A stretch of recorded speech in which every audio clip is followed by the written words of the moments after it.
Welcome to the WAQ Show. I'm your host, DJ. Sword! I'm Matt. What the fuck? I'm Dan. Hi. For reference, he was referencing this clip here. There you go. We've been toying around with adding soundboard stuff to various aspects of our lives. But anyway, sorry to interrupt the intro, TJ. No, that's fine. We are doing a... How'd you call it? I forgot the VR words now. follow-up. An impromptu Follow-up, VR yes. follow-up, yeah. Because I finally got to try it out a little bit, and now I have some experience and thoughts on it, which I really enjoy it. And what kind of prompted it was just letting you know that I have tried it.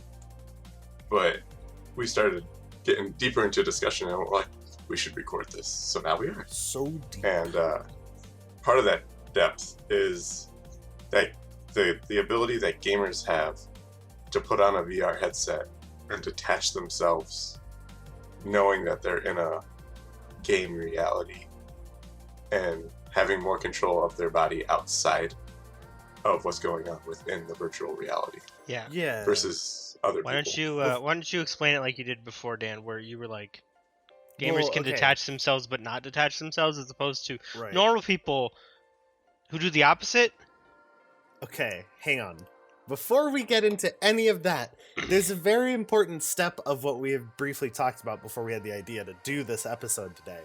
And that was, TJ, you need to explain the game that you played and the environment you played it in so the viewers understand what brought up this conversation. This is a little bit different format because we started having this conversation. We're like, we need to do this episode. Scrap what we were doing today. Let's do this episode today. So forgive us for backpedaling and saying, well, we talked about this part. So TJ, why don't you catch the listeners up first, and then we'll get into where we left off. That's smart, yeah. So, I was at a friend's house, and he has the headset that you don't need the cameras for. And I tried it in his office, so it's a small space, and he has stuff around his office that is breakable. So that's just to know. So I have like an extra hyper awareness because of I didn't want to break anything in his office. But the game that he had me try was called, I think it's Richie's Plank or something like that.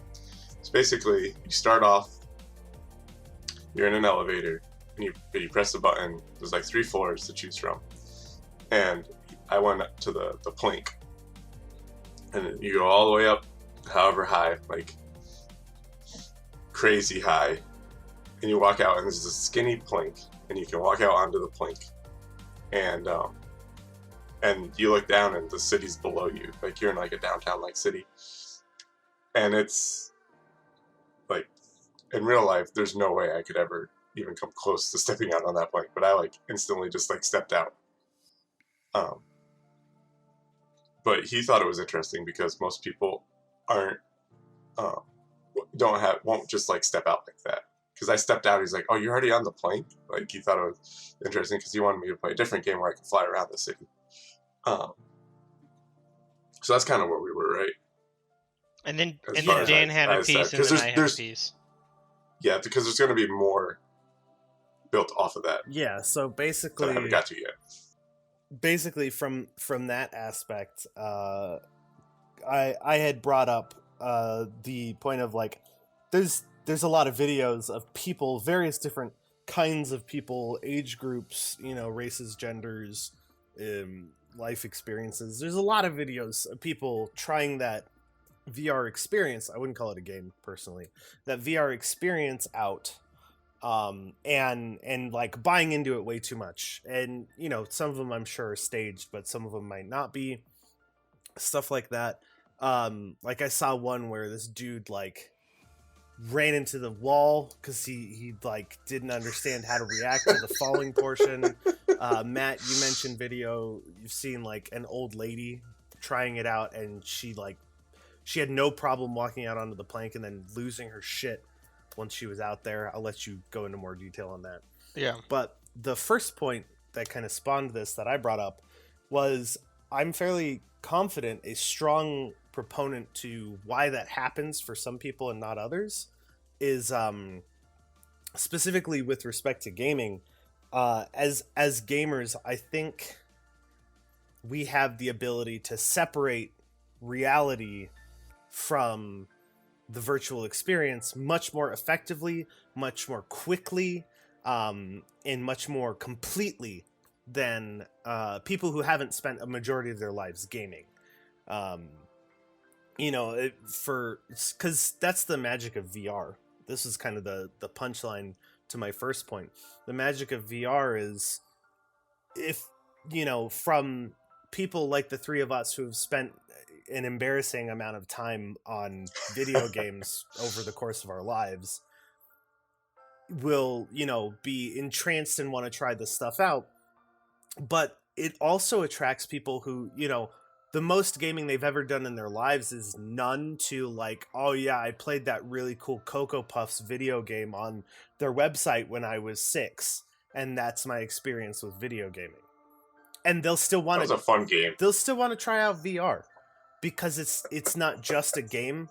It's also something you can just experience. You don't need tactile control. You don't need manipulation skills for a lot of stuff in VR, because a lot of stuff in VR is designed as kind of an on-the-rails video to experience or an open world to look around in, and not an actual game. There's plenty of games for VR, but there's also a lot of experiences. So it's kind of a virtual environment where not only gamers can be happy, but non-gamers can go and experience a virtual environment. And that's a very important distinction I'll get to when I rebuttal Matt's point that he's about to bring up. Okay. And this is the last thing that we had actually already said. So at this point, we can stop with the framing. Anywho, I said I find it interesting and slightly confusing that I've seen videos of everybody from, Mary Sulu Bob, who's the only game she's ever played is the lottery, to, Mrs. Pennyfarthing, the only game she's ever played is telling her butler to get her a second sandwich. You watch these people put on the headset and walk out onto the plank, and they, half the time, their initial instinct or their initial thing that they want to do is jump off the plank, because they are cognizant enough that it isn't real that they can do that. They are not cognizant enough that they are still in a fucking room. You moron! You just jumped into your massive TV and broke it. I hope you're happy that your stupid fucking skull broke your TV because you wanted to jump off the fake plank, but didn't remember you were in a room. I don't understand how you can be that immersed to forget you're in a room, but not that immersed to be like, I'm perfectly safe here. So before you rebuttal that, Dan. Yeah, I was going to ask if you had thoughts on that, TJ. Do you have any more to add on to that? No. Before I jump in real quick? Okay, so I get what you're saying too, but so like I said, I walked right out of that plank, like no problem, and all that. I am very much afraid of heights. So even though I knew, like, I was 100% okay, I still had a huge well of fear building up in me anytime I looked down below the plank. So, and it honestly bugged me, because I'm like, I'm fine. Like, I knew mentally I was fine. Yeah. But like all the things that build up in me when I know, like, roller coasters and all that stuff was happening. I'm like, but so I think there's a part of our brains just. So, small rebuttal. So I get that. Because like you were saying, that's an emotional response. Your fear is an emotional response. You can't control that. The logical portions of this decision to walk out on the plank because you're fine and not jump off of it because you don't want to break your buddy's stuff, those, I don't see any dissonance in the interaction of those two things happening to you. The dissonance I see is, it is a logical thought process that lets you walk out onto that plank and know that you're safe and think that you can jump off. and it should be a logical thought process that reminds you that you are in a room. There's no emotional part in there to get it all mixed up. I think that it becomes more of a blurry line, but as we stated in the earlier part, for us gamers, we have a less blurry line between the two, whereas someone who doesn't have that kind of experience with games That's fair. or experiences of that nature might not be able to, once they start intersecting, pull that back apart. So then you get those where they like literally fall, stuff like that. Yeah, and TJ kind of hit the point I was going to bring up, of basically the key difference here, and I can even expand on this now after listening to you two exchange it a bit, but the key difference from Gamer versus Mary Sulu from Star Trek Bob jumping off the plank is that moment where you jump off the plank. There's some key differences in the way the brain is working. Firstly, for the gamer, what's the number of times you've taken an enormous fall in a virtual environment? If you've played Assassin's Creed, you probably can't count that high. Well, okay. So you mean a video game? Yes, yeah. Video games are virtual environments. You're just Yes, it's a little muddled when we're specifically talking about VR. Yeah, okay, the difference between the two is the degree of immersion that's experienced. Yeah. Which, if you get wrapped up in a game, just like you get wrapped up in one of your Japanese animes, like, you're immersed. You don't have to be in a 3D surrounding virtual environment to experience true immersion. Here's a good way to do it too. Instead of falling, when you play a scary game, or getting shot in Call of Duty, like the number of experiences that we can logically parse out are not happening to us in a virtual environment. I've played a VR shooter. I've been shot to death a bunch of times in it because I suck at shooters. I'm actually better in a VR environment. But anyway, point is, there's so many extreme scenarios that gamers are used to experiencing to a certain degree of immersion that we're able to kind of steal and separate much faster than a normal human being, which becomes extremely important in the second step of this two-step experience TJ's describing. And this will get into the logic portion, but Matt, I think you had a comment before I go off the rails here. I'll probably bring it up more later.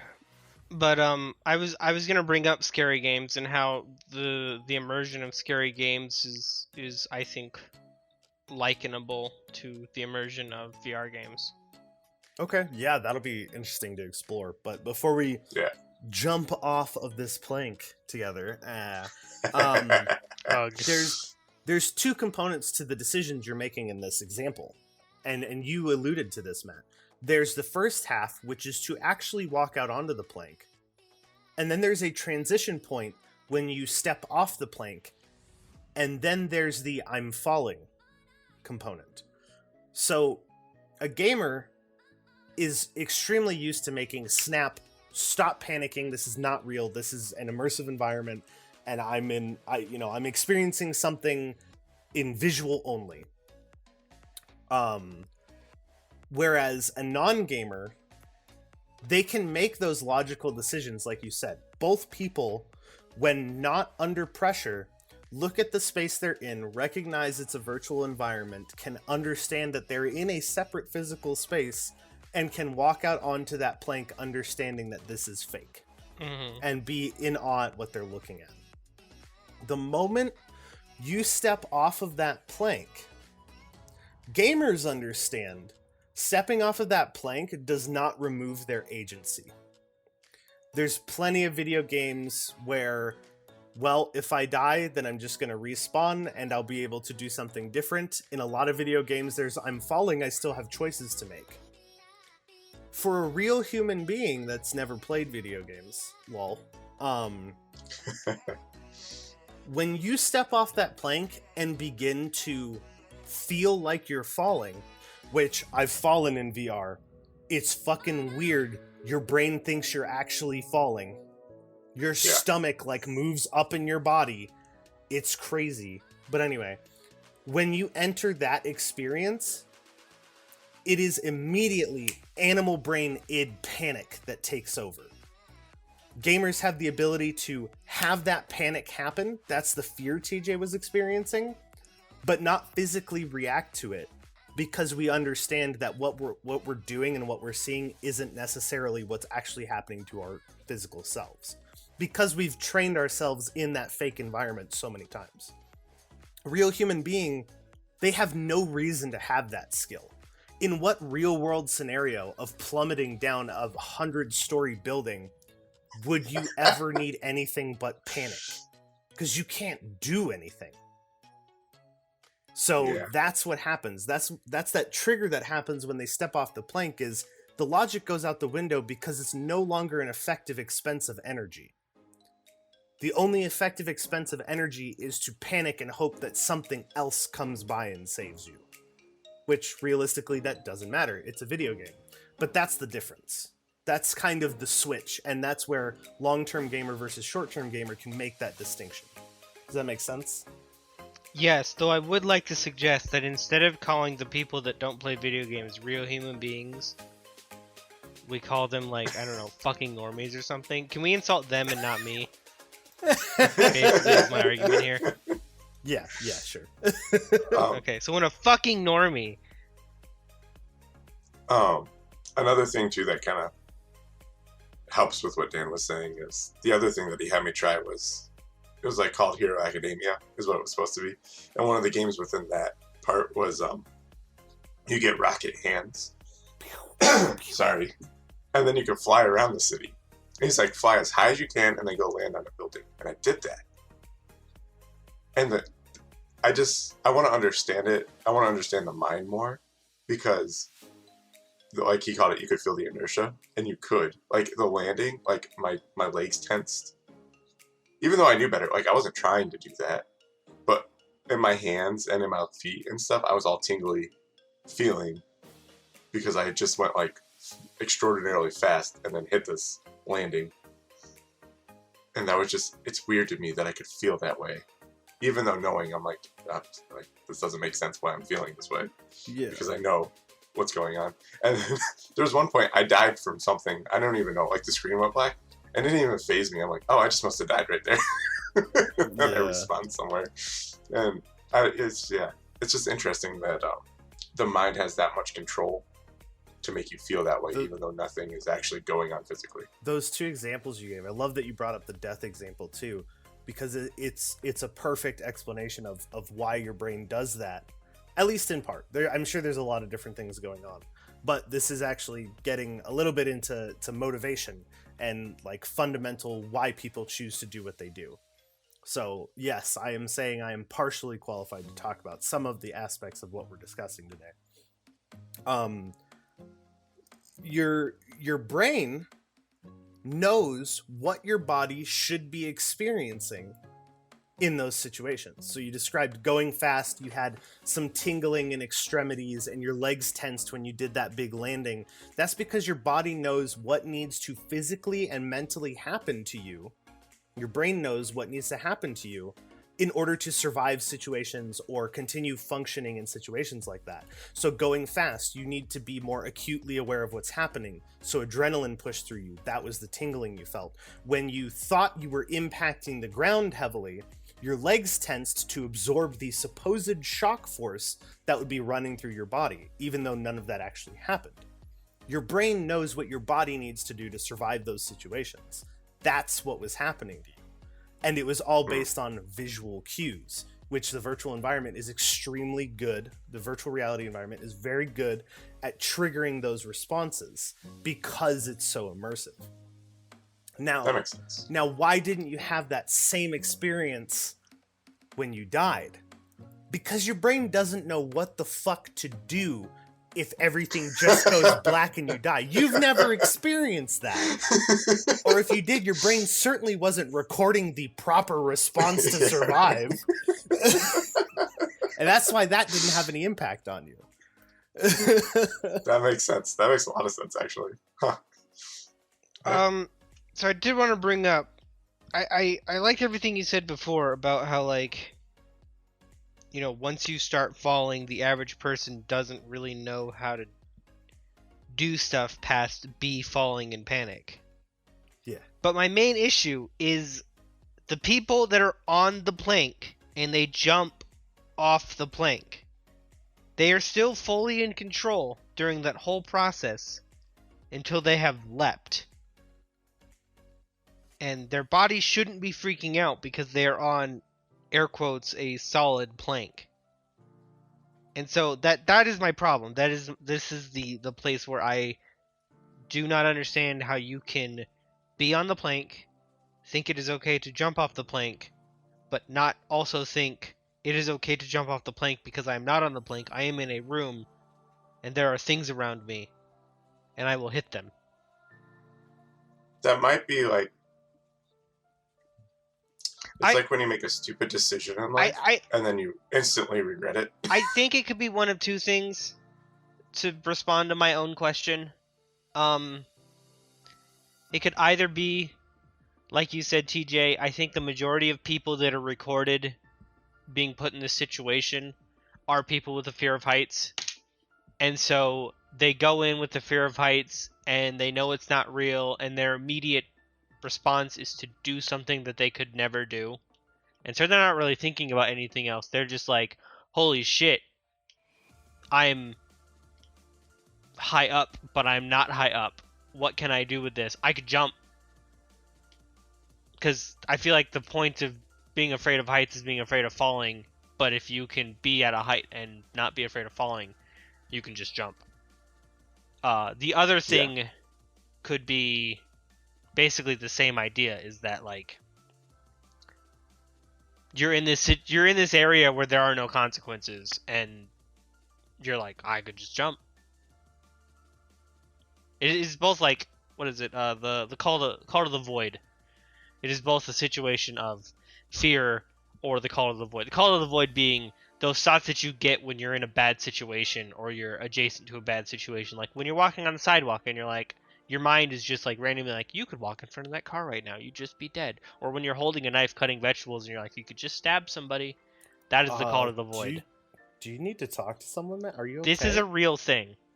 I know, but like, I'm concerned about letting you cook now. I don't have those thoughts super often. It's been a long time. Okay, as long as it's not a regular occurrence, I think it's okay. No, but that is a thing that people experience. It's called the call to the void. It's like when you've got a bottle of ibuprofen on your desk, and for some fucking reason your mind is just like, if you ate all those, you'd be dead. Literal morbid curiosity. Basically. I've had those thoughts too. It's just like your mind being like, you could do anything, anywhere, anyways. It's even like the bad reminding things. It's like reminding you of your ultimate agency kind of thing. It's like basically, you are in control of whatever you want to do. You are so vastly in control. Even sitting here in your safe room, you could kill yourself. Jesus, that's kind of dark. If anybody has problems, please go talk to somebody. If you really think about doing these thoughts, there's a vast difference between call to the void and suicidal thoughts. Yeah. That's fair. But to jump track back to something less grim, I would also like to point out, I don't know about the videos you guys have seen about this whole plank VR thing, but most of the time, it's a family of people getting the person in VR to stand on a plank in real fucking life that's just on the floor and walk out on it like it's the VR plank, and then have them jump off the end. And I'm sorry, but increasing your immersion in that scenario is not the greatest idea. No, it's not. That's fair. I have seen some where that was the case. Yeah, it's... And in that case, you actually feel falling. Like, at the point of jumping, it's very small. Yeah, that'll mess you up. It serves to make that transition much less sticky. So, because if you literally, now that's an interesting thing. I want to try it now. Because if you think about it, if you literally jump off of something, even if it's like the smallest, you now introduce physical up and down with falling. So now your body is landed. So now your mind's confused on landing versus still falling simultaneously. Right? Yeah, I would imagine it would definitely play a little bit more havoc than just moving in the VR environment. Speaking of which, I'd love to hear you talk about, if we're ready to move away from the plank conversation. I have one last thing, which is like, I think one of the games that you had me try had a similar situation where there was like an edge. And I definitely remember walking up to the edge and like tapping my foot over the edge and just onto the real ground that wasn't real in the virtual reality. I don't. And so I definitely get that remember. idea. Like if I was in the plank game, I would totally like walk out on a plank, look around, look up and down, and be like, oh yeah, so this is what it would be like to be on a plank in this situation. And then I would step off and like look at the VR environment and be like, I wonder how much of this building they actually like made. They wouldn't really need to make much. You should be focusing on anything but the building behind you. I kind of get that too, because like when I was doing all that stuff I was talking about, simultaneously in my mind I was like, all right, so this must be how certain aspects feel when you play different types of games within these environments. Yeah. And like FPSs and all that stuff. So I was like, okay, I can see how that works and how this works. And those external like meta level thoughts you guys are having are part of that difference of long-term gamer versus non-gamer experiencing that. You're thinking about other shit that normies wouldn't bother thinking about in that scenario. Like, who the fuck would look at the building they're falling down while they're plummeting to their supposed death in a virtual Do you environment? plummet in that game when you step off the plank? Yeah, I would imagine so, right, TJ? I don't think you do. I never did, actually, so I don't know. Oh, I never actually- I thought you could stepped just off? walk off into the air and you're just like floating. You can. I imagine you fall based on the other part of the game that I played. Well, I had a very small, limited time to get to do it, and he really wanted me to try that other thing, so Yeah. I quickly went back into the elevator and did it. As far as VR in general, you can absolutely fucking fall vast distances Now- in VR.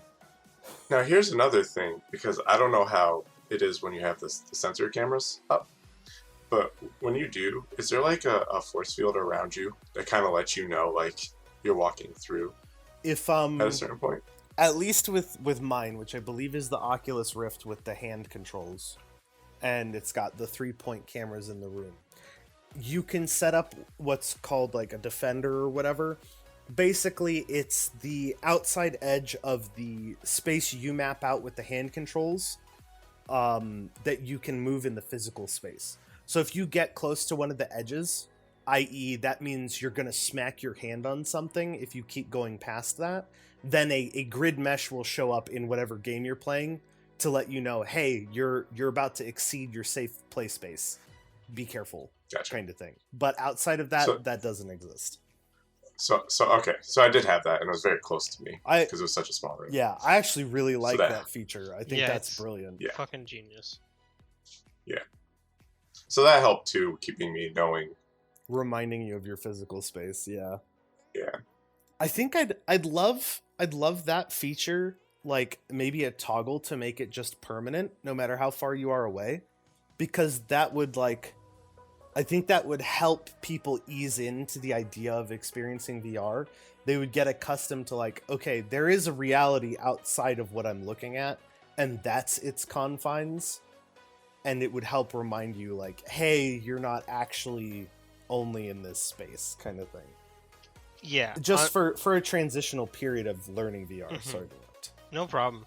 I would also like to eventually experience VR in a giant room where Oh, I please. didn't have to Oh, yeah, worry right? about any limitations. Like, ideally, I would eventually love to experience VR in a giant padded room where I don't have any cords. Yeah, and I think they've actually made some pretty good strides in wireless VR Yes. recently. I think so they've that's released exciting. one. That's what I was using. Oh, really? Nice. Oh, you mentioned that it didn't have the cameras. I didn't know it was wireless. When you say, yeah, I don't think there's. I mean, had your the two- headset the two And controllers. controllers are wired to nothing. Yeah, I don't. it was just the Oculus and the controllers. Yeah, I just had the I headset. think the latest model of the Oculus is a wireless one. That must be what he had then. So, yeah, I don't think there was any wires or anything. It was really nice. Like, not having that. I didn't realize that you had wires in the other ones. Yeah, I have one of the early models of the Oculus because our buddy Kyle was willing to send it to me since he had one of the new ones. Yep. Oculus Quest 2, no wires, no limits, next level gaming. That's cool. Yeah, wires would... I feel like I'd hurt myself with wires at some point. I thought it would be a problem, but the worst that happens is like sometimes you need to flip the wire over your shoulder. It's actually not that bad. They actually came up with a recommendation for the wired version. If you have the freedom to install just like a normal, like super easy hook you could get at like Walmart or something, if you install it in the ceiling, you can run the cable so that it comes down from the ceiling to the headset, and it's as if you're wireless because the weight is held up there. You're not stepping over a wire while you're playing. It's actually pretty like very simple but ingenuitive way of removing the worry of a wire to wireless or to wired headsets. It's kind of clever. I like that. That is cool. But I mean, ultimately, if they want VR to be the experience that everyone dreams it will be one day, then it needs to be wireless. It also needs to have seamless transmission to the wireless hub, which I'm sure that's not the case. And let me tell you, you think lag is shitty in normal video games? Holy mother of God, if you get lag in VR, it is sickening. I believe it. I believe it. If we're done, there's a question I'd love to ask. Did you feel any sickness in VR? Me? TJ, yeah, yes? your motion sickness and stuff like that. Zero. Yeah, I was completely fine in that regard. Were you ever in a situation where you were being forcibly moved in the VR environment but not moving in the real world? He said he flew around. Kind of when I died. Your body like flopping to the ground kind of thing? It was kind of something like that happened. It was really quick though, so it wasn't like... Yeah. It didn't really take me out of it. Okay, that kind of tracks with my experiences. Like, the death animation doesn't really bug me. But, like, when you're launched out of a tube, or if you had stepped off the plank kind of thing, a lot of people say being moved in VR without choosing to move yourself is, like, the stomach lurching experience. I think I would be okay based on how I felt within what I was playing. Like he was saying, like the flying around stuff, because there's some moments where it didn't exactly work how I wanted it to work. Yeah. But yeah, no. At the same token, because Brittany gets motion sickness and stuff easily, so I don't know if she'd be able to do VR. Oh, so she didn't try it without getting sick. No, it was just me. No. I do want her. I mean, she wants to try it, I think. It'll be fun. I hope she enjoys it. But oh, dude, fuck the PS5. You can get an Oculus Quest 2 for like $400 with 256 gigabytes. Yeah, but memory. the Oculus Quest 5 isn't going to have the new God of War game, and that's really what I want. Oh man, what if they made that VR? Oh, I don't think I'd like it. The first one. That'd be so much fun. Yeah. That'd be a It workout. would be very satisfying to, in VR, throw the axe and have it come back, though. I think that's actually a decent point to talk about a little bit. Is I think one of the worries about the future of VR, I kind of, oh my god, why? Sorry, I need to stop looking at the. They made Jurassic World Aftermath a VR experience, and it's the fucking raptor scene from Jurassic Park in the kitchen.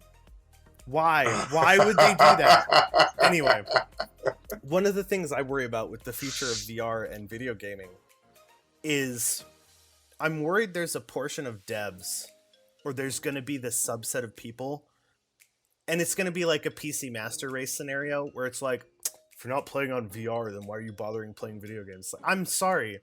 Some games should not be VR games. They have their place on a console or PC, and they work awesome there, and that's the experience that you should get with it. And putting it in VR doesn't add anything to it. But I'm worried there's going to be a group of like I don't know, cultists basically that are like, I'm- if it's not VR, it's not a video game. I'm- You know? I'm less worried about that and more worried about the other problem that I have with the differences between console and PC games is sometimes a game comes out and I would really rather play it on one or the other, and it's on the opposite. Bro. Sometimes a fucking game comes out and I don't even have a Switch, but there are sometimes like I bet Stardew Valley is a better game on the Switch. It just, I could relax and chill. I don't have to sit up. I could just fucking lounge back. But then there are other games that you play them on your fucking Game Boy or whatever, and it's like, boy, this needs more screen real estate. This needs more buttons. Like, and that's what I worry about. I worry about games coming out where I'm gonna be like, once I have VR, I'll be like, wow, I wish this was a VR game. Or VR games that come out, I'll be like, wow, I wish this wasn't a VR game.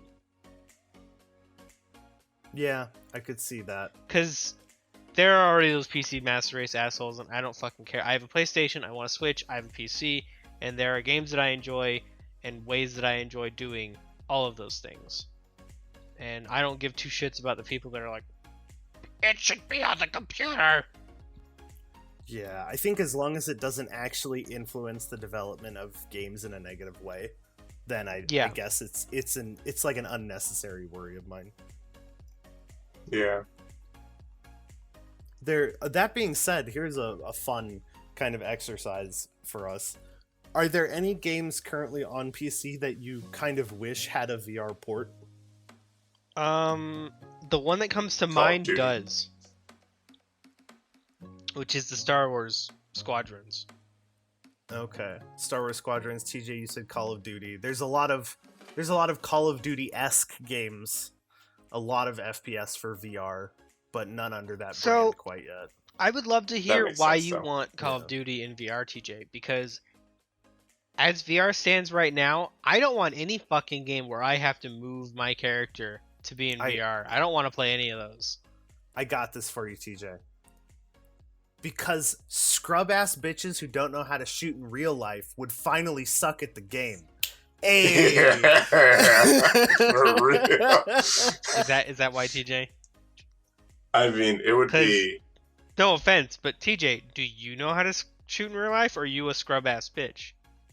No, I know how to shoot. No. Okay. I wasn't sure. That's the WAQ one. I am. Yeah, it just. I am a little baby man. I guess it comes from this, and it doesn't have to be Call of Duty. I do want to try those FPSs and stuff. I've never been paintballing and stuff, but I've always loved the idea of doing like paintball, like real life scenarios of like going and doing like buildings in and out, having like being like with 4 people, and then you have to go and infiltrate like an area, like camps that are set up, which I know like they do training and stuff for. I just always thought it would be fun to be like a part of those. You know what I'm talking about, Dan? Yeah. Oh, trust me. I know exactly what you're talking about. I've done that shit. Yeah, I figured. And I guess I feel bad saying that it sounds fun because I know in real life it is not. It's like, no, it's and I it's don't want to fun. make light of. If it's not real what really bullets, goes it's on. fun. You can say it's fun. It is. Because I feel like with paint, because you want to as real can get without being real at all. So with paintballs, I feel like that's a good way to do it. But if I can get that experience through VR, that'd be amazing.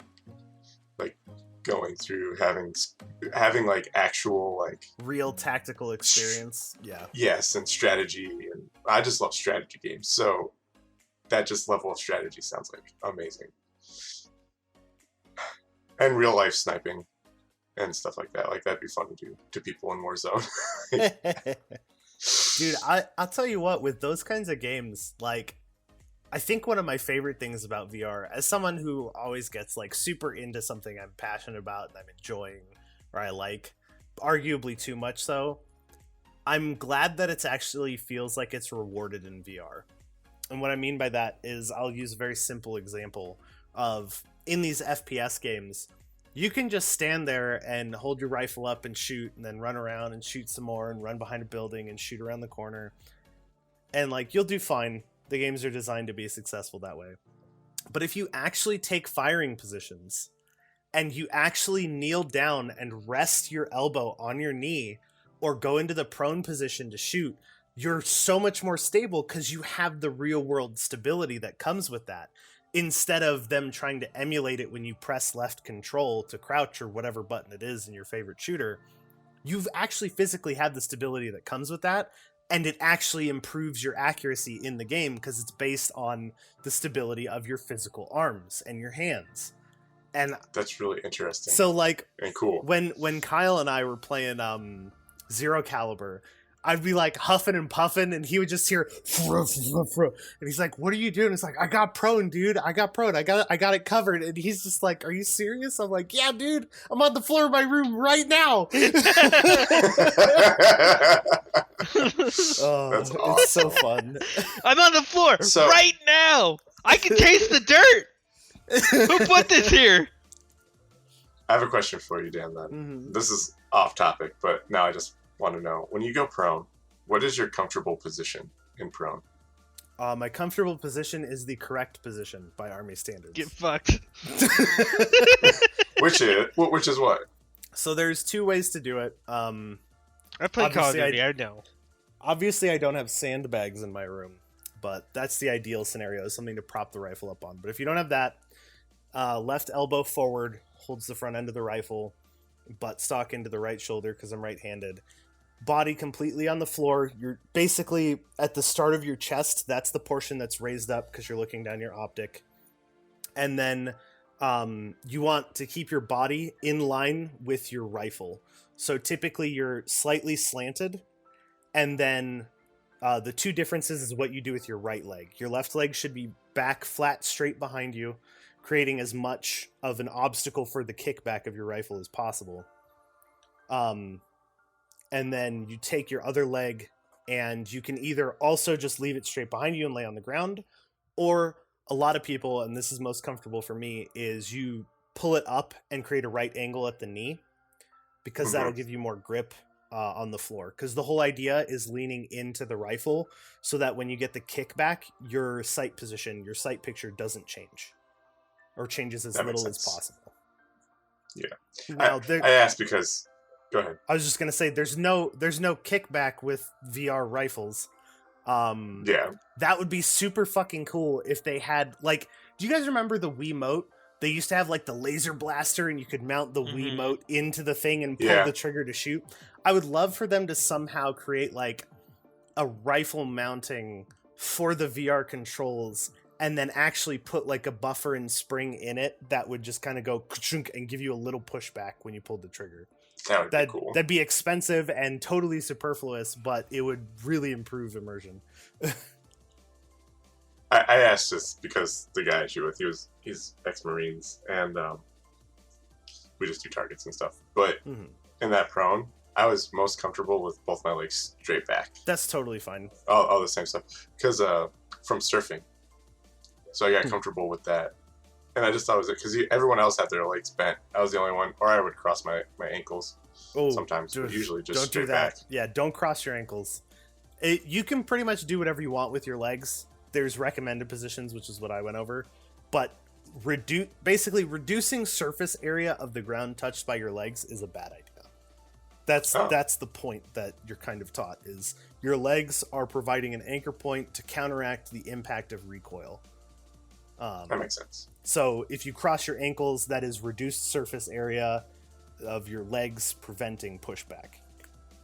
Gotcha.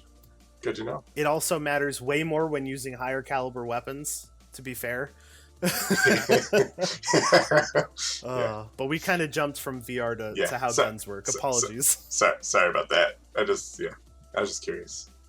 But I did want to get to, because I feel like we'll spend some time talking about this, Matt's point about horror games. Oh, yes. Let's not forget and scary games. Oh, before we jump to that, one quick thing, because I think this would be a great point to lead into. One of the things that is commonly happening with VR games across multiple platforms that I love is when you go to the shop to buy the game or look at the game and watch the previews and reviews and stuff, they have on their kind of like info card. It's almost like nutritional facts on a food stuff. They've got like this little card, and you know, at the top it's got the buy button and all that jazz.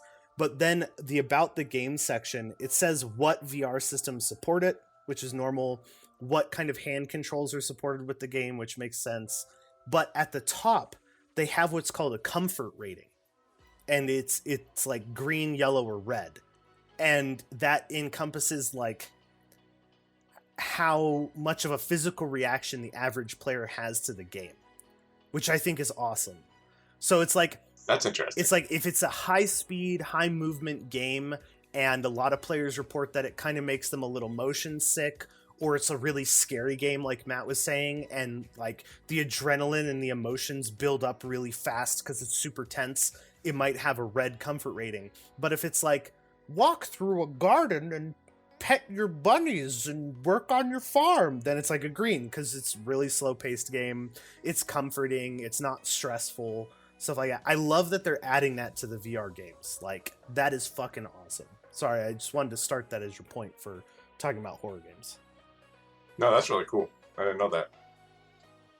I like that they do that. Yeah. But Matt? Okay. So,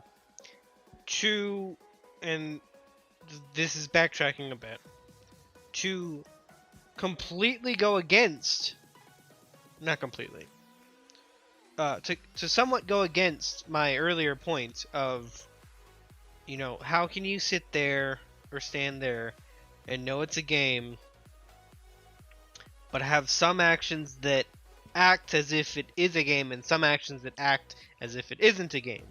In the case of the VR plank thing, you're willing to jump off because you know it's not real, but you don't remember that you're in a room. Now, I believe some of this, in the horror aspect that I'm about to paint, is explained by logical versus emotional response. But I find myself to be a rather logical person. I cannot play horror games. I have done so on stream before. I think both of you watched me do some of it. That was some of the best streams And ever. I fucking hate it. I Spooky's Jump Scare Mansion. suffered through the Amnesia: The Dark Descent until I got to a point where I was just like, nope, I quit. I'm not fucking doing this anymore. And I hated every second of that fucking game. And so I moved to Spooky's Jump Scare Mansion because I promised to finish a horror game, and so I just changed the horror game. And I still hated that, mostly. There were some parts of it where I got used to the... You know, because the beginning portion, you get used to the stupid cardboard cutouts popping out, but then those are few and far between, so every time they happen, you piss your goddamn pants.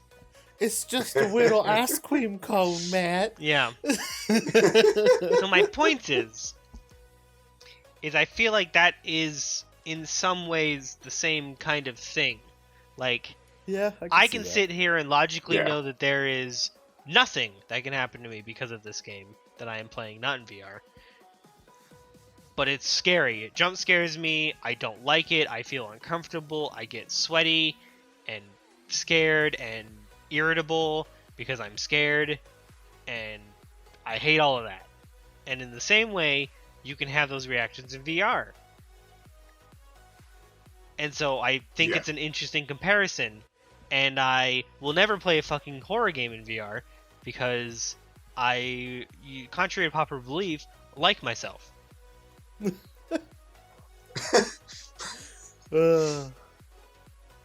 I would love having VR horror games done right. So, do you like horror games, CJ?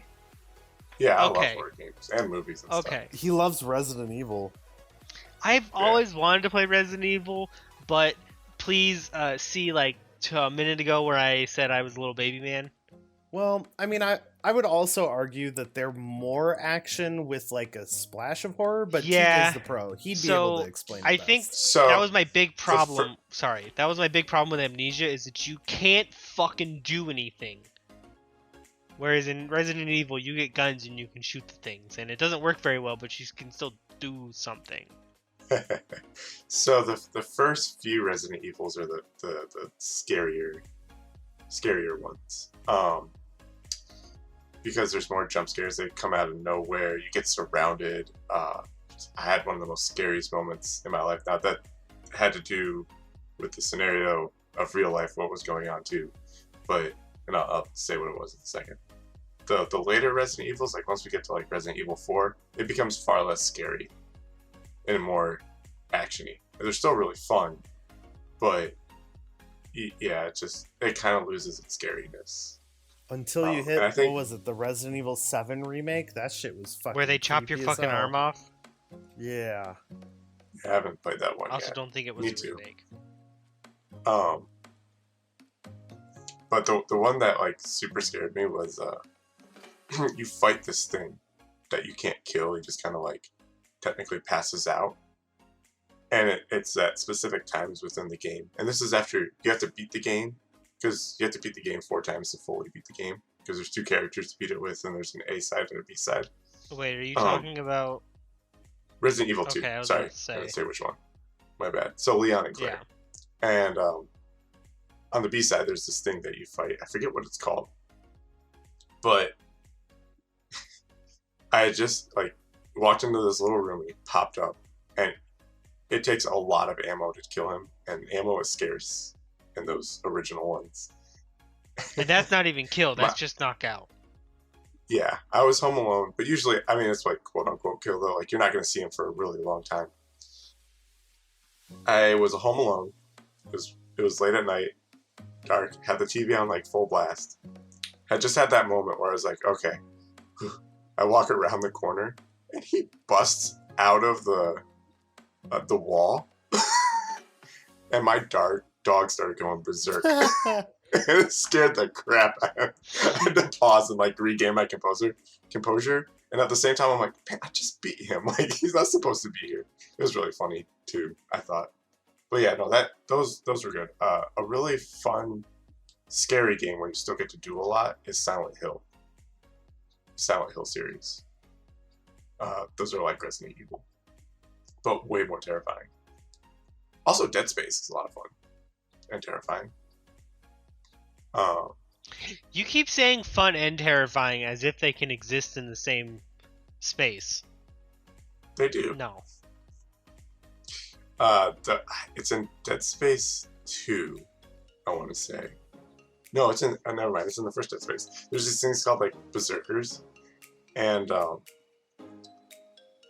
I just knew there's like this one room that when you were gonna go into it, you were gonna have to fight one, and they were terrifying and really like challenging. So I just decided not to. I was just like, nope, not dealing with this. Go around and do all these side things that I can do, everything I can do up until that point, and then eventually I was forced to go into the room, and I was right. It came out at me. I just think it's funny. So, it just messes with your mind and stuff. Yeah, so... Okay, I have a question first and then a point to make. Have you played the Resident Evil remakes? I've started Resident Evil 2 Remake. Do they change the game from the earlier games from more horror to more action? Because it seems like they do. Having not played them? Not really. Okay. They're pretty consistent, up until the point that I've played them to. I think it's a little more actiony, yeah, but they still get that scary part, and I think they made some things a little bit harder than what they originally were. Okay. But I haven't gotten super far into it And yet, so I can't answer. You like horror games. Do you get jump scared? Do you fucking scream and like have all those moments, or are you just like, this is so fucking intense? Both. Okay. And do you watch people play horror games? I do. Do you also scream when this fucking jump scares or scary shit happens when you're watching somebody play it, or is it less impactful? You feel less immersed? Less impactful in that sense. Interesting. Yeah. Because and a lot of times when I play horror games, I set myself up to like headphones on, lights out. I do not do that. I was playing Amnesia. Sorry. I was playing Amnesia in the middle of the fucking day. Like, lights on and everything. And I was still, like, horrified. And I guess I will watch Go people ahead. play games like Resident Evil, and it's only because I've watched people play and 100% Resident Evil the remakes that I'm like, I kind of want to play those. Now that I know everything, I kind of think I could play this horror game. It looks fun and entertaining. I don't have the game memorized or anything. I watched the Achievement Hunter, Michael. He loves Resident Evil games, so I've watched him play, I think, all the ones that are out thus far. That's really And cool, actually. even then, there are some times where I'm just like sitting in my chair in the middle of the day with the blanket on, and I'm like peeking out through my fingers, and I'm just like, something's about to happen. Fuck. Because, like you said, there are those situations where if you're any kind of savvy, like storytelling or game structure wise, you have that moment where you take yourself out of it and you're like, alright, these are all the markers for some shit to be about to go down. It's been a long time since we've seen Big Scary Man. Like, it's coming. Yeah. Yep. What was I gonna say about it? Oh, okay. So there's certain horror games where I do the whole immerse myself more because I think it's more fun, and that's like the Amnesias and those kind of games. Resident Evil and stuff like that, I don't, because they're more actiony and stuff. You still get that horror, so it just depends on which one. Or one of the only other reasons why I think I can play them, because they are both less horror, more action, and I've seen the whole thing. That makes sense. And for the viewers, Dan is currently. He's about to be back. Oh, he's back. With what you talking about? I'm here. Do you remember the Berserkers from Dead Space? Like the first one? No, I never actually finished the first one. First or second one? Oh, okay. I was talking about, there's like a moment where I knew I was going to have to fight one. I was like, nope, don't want to do that. Oh, so I did everything else I could before going in. I think it was the second one. Are those the big-ass Chad boys that you can't actually kill? Yeah. That we just dealt with in 3? Okay. Kind of. Yeah, they're kind of like that. Okay. So that's another point. You just said, like, you'll get to points in a game where you've realized that something is coming, and you don't want to do it, so you'll be like, nope. That's my problem with horror games. That's why I don't play them. Because, like I explained earlier, when I was playing Amnesia, I got to a moment where I was like, I don't want to do this anymore. I don't want to be here anymore. I fucking hate this. And I'm just like, nope, I'm done. I quit. You're not motivated to overcome that style of challenge. That's the difference. Fair. Whereas TJ is very motivated to prove to himself that he ain't no lil baby man. But realistically, TJ has an internal motivation complex designed around, at least to some degree, proving to himself that he is brave enough or he is skilled enough to make it past a certain point. Damn. Now, in the case of taking an alternate route before dealing with the Berserkers or something like that, that's just a point where he recognized, if I am going to overcome this challenge, I need to be more prepared. Yeah. You sounded I'm trying to remember dangerously qualified there, Dan. I told you, this is extremely, like, in and out of my qualified area of expertise. I studied motivation, and that is why people watch horror movies, what makes people want to watch specific media or interact with specific media, how to get people to do what you want them to do. Like, this is very much in my wheelhouse. I warned this earlier in the episode. There's 2 games, and I can't remember the one, that is super fun. It's a horror game, and you might actually like it a little bit more.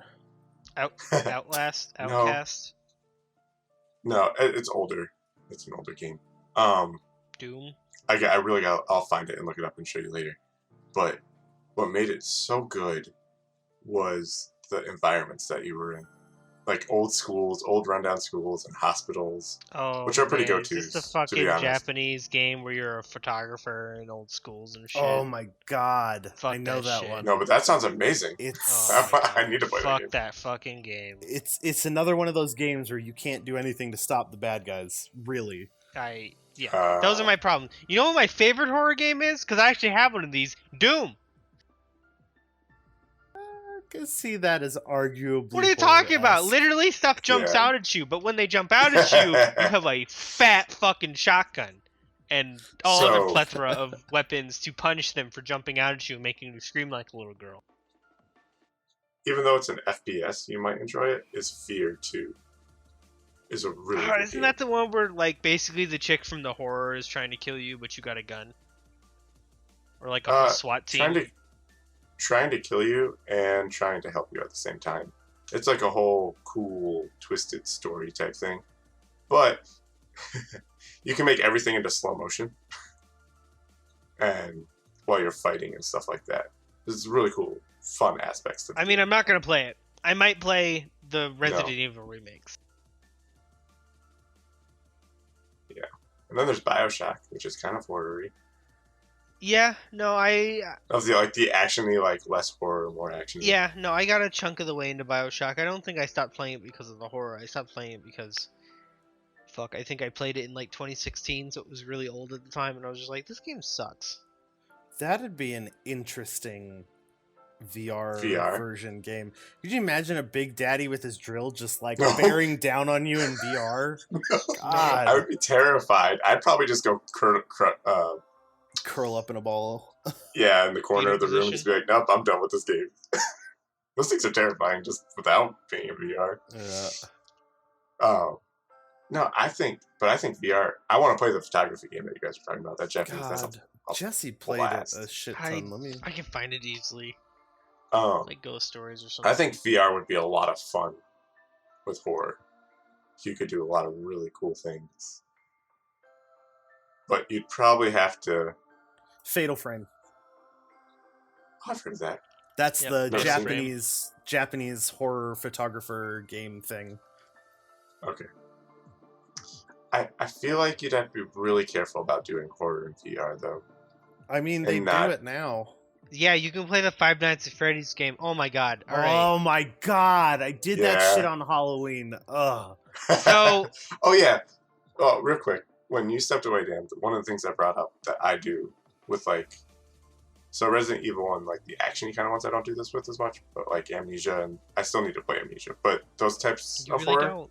I like to be in the dark and more immersed, like, headphones on. And be, like, in it. Yeah, TJ's a as much fucking as I can. lunatic. He ended up confessing to me that he is an insane person while you were away. Cause like he's like, you know, Matt, there's some horror games like Amnesia where I want to be in the dark and headphones on, and I just basically play it on the toilet because I'm gonna shit myself. Totally what he said. Whereas I'm like, I played Amnesia in the middle of the fucking day, like bright as could be, and I was like, I hate this. That looks Or like I'll a lot of watch fun, people too. play horror games, and I'll still watch them bundled up in a blanket, middle of the day, lights on, through my fingers, like, oh god, the thing's about to happen. Fuck.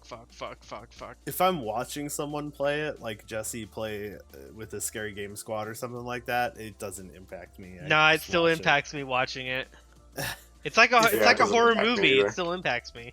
If I sit down and play a horror game, I don't really worry about my external environment that much. I just play the game. It's usually the game that causes the fear, not the environment I set myself in, to be fair. This game you sent and Discord looks really cool. Really fun. Yeah, so I just went to Steam and looked at VR games until I found a horror one. And I came across this new-ish one, I think, called Cosmo Dread. It says it's a roguelike VR survival horror game on a spaceship. So there's plenty of interesting stuff out there already. One quick thing, because I know, and we can go as long as we want in the episode, but would you guys enjoy a survival VR game? Like No. The Forest or Green Hell in VR. Yeah, yeah. Uh, or even like Ark or something like that. I'd be willing to try it. I would not hate riding a dinosaur.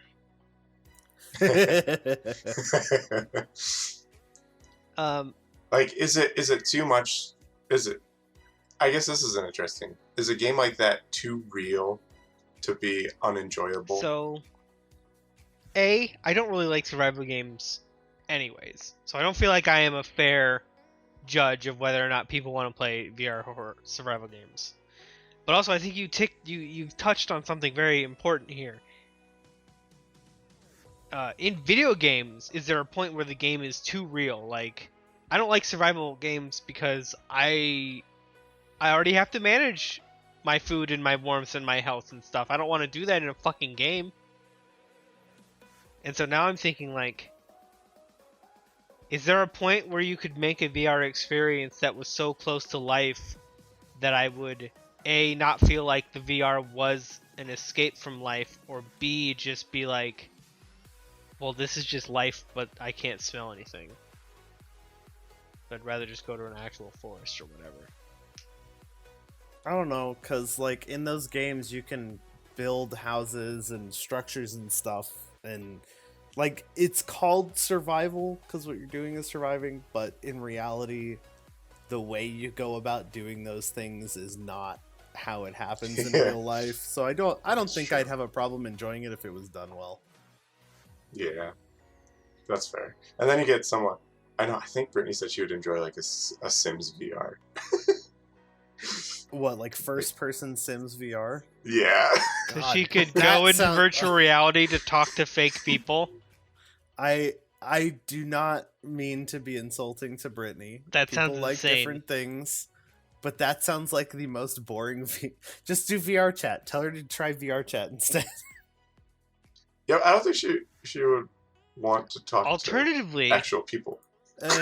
Yeah, alternatively, basically VR chat, but Sim style. She could go talk to her real friends in real life. Yeah, but who wants to do that? She could if I mean, I can't just go talk to you guys in real life. it's true. Yeah, no. What you're describing is VR chat with the mask of The Sims on it. Gotcha. Okay. Boy, if that's what she wants, if she has friends that like The Sims, they should all cosplay as a Sims character. Just be like wacky, goofy, fucking Hey, love, crazy can you come people. here? Just gonna put her on blast in an episode, dude. No, I'm just gonna make sure I'm not. You should tell her she's being recorded. Well, yeah, of course. That's even if she heard me asking her to come. Dude, apparently they made a Hellgate London VR, and it was not good. I really like this idea, though. You should suggest to her that if she really wants to play Sims VR, she should just convince her friends to all dress up as crazy Sims people and talk Simlish to each other in real life. That would be hilarious. Hold on. Just give me 1 second. You guys keep talking. So, how was your day go? I'm just kidding. So, you actually wanted to watch more horror movies. We should do that. Really? Much as I fucking hate that idea. We should why? do that. Why are you? Why am I so lucky? What's happening here? I don't. They're more tolerable with friends, and I don't exactly like if you're gonna offer to me good horror movies. Like, okay, so you can offer to me a B horror movie, and then it won't be scary. I'll just talk over it because it'll be dumb. Or you can offer to me an actually good movie that is also a horror movie, and because you have vetted it, I will get to experience a good movie with friends, so it'll be less scary. Also, totally don't hate the She doesn't idea know. of screaming in our apartment because fuck our upstairs neighbors.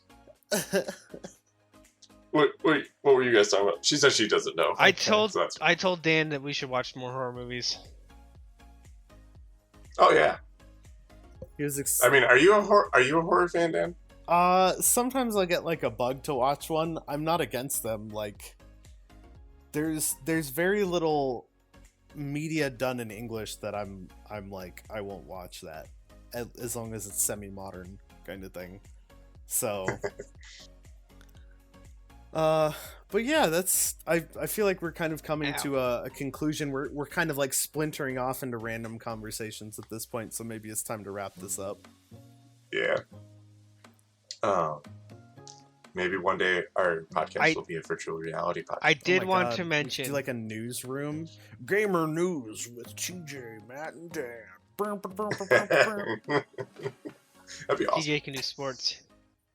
There we go. Okay. Today, Madden 50 billion and 4 is coming out. Oh, I don't know what Dan will do. I'll do the Japan corner or whatever. Anyway. Anywho, I did want to mention cool little Easter egg for you VR horror fans. In Five Nights at Freddy's, there's totally just like to exit the game, you just walk out of the room. Well, there you go. Wait, like it'll let you walk. You just leave. You just room, leave. that little room that you're Yep. in. That game is terrifying, though. You're trolling them. That gets you killed, right? Yeah. Okay. Since you brought it Oh, up, okay. yes. If you walk out of the room, Foxy runs down the hallway at you and eats your face off. Yeah, I was like, that can't be the case. That No, it's makes not. no sense It's not. whatsoever. You're a I wasn't. monster. I am. Look, I Get all the rage hate. opened this up with if you're a fan of VR horror games. So I was like, the only people that are gonna do this, like They the probably goal know there that, was to fuck with the people that want to be fucked with. All right. But anyways, there's been our follow up on VR. I'm sure we'll have more discussions about virtual reality later in life. Yeah. Thank you for listening. I'm your host, TJ. Matt. But I'm Dave.